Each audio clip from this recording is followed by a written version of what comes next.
Absorbing is pleased to sponsor Jim Masterson's efforts to educate horse owners and views the Masterson method as an excellent complement to our line of trusted products.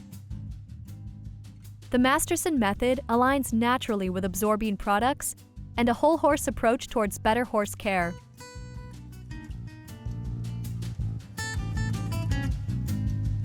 So after we've released tension in these muscles with the hind end points, the next step is we want to ask for some movement in the pelvis and in the sacroiliac. And we're going to do that with the leg release.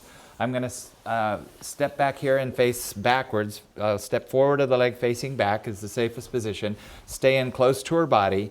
And I'll get down on my knee to protect my back, but you can do this without being on your knee as long as you brace your elbow on your leg so you protect your back. I'm going to come down, ask for her foot, and just get it up and get under the toe. Let go of the cannon bone. Don't hold on to the leg or she'll try to get rid of you. Get under the toe and support the weight of the whole haunch in your hand. You don't want to be too far forward with the foot. You want to be pretty much down in a line with the stifle and toward the midline. Now once I'm here, I'm just going to support the weight of her leg till I see and feel her relax her pelvis down into my hand. You can see, if you're paying close attention, when that starts to relax and drop. So it may take a second or it may relax right away. There she goes. She's dropping a little bit up here. And as she drops the pelvis, I'm going to slowly lower her foot straight down to the ground with the idea of this dropping, not necessarily of the foot, the leg straightening and coming to the ground. You can see this come down as I come down.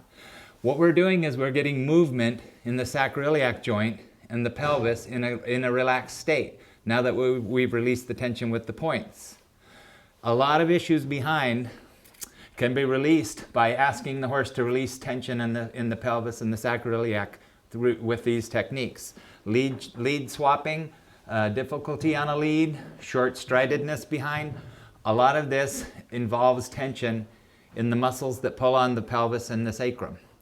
And as I slowly lower her foot to the ground, with keeping the weight in my hand, when you get close to the ground, you'll switch under the ankle, out from under the toe, and come straight down to the ground. If I can get her to rest her toe, so much the better.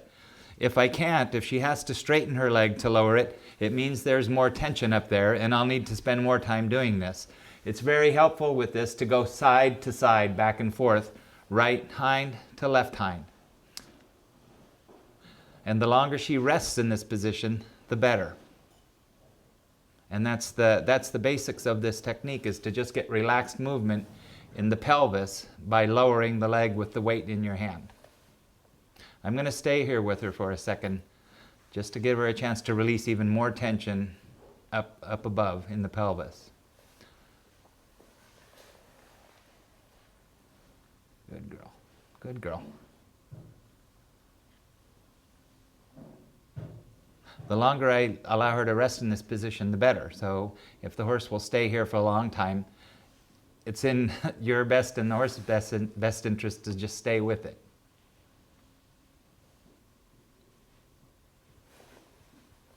And that's the basic technique.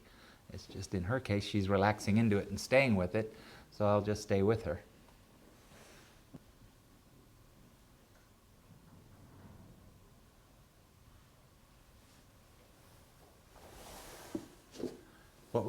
This drop in the pelvis, this slope is really good.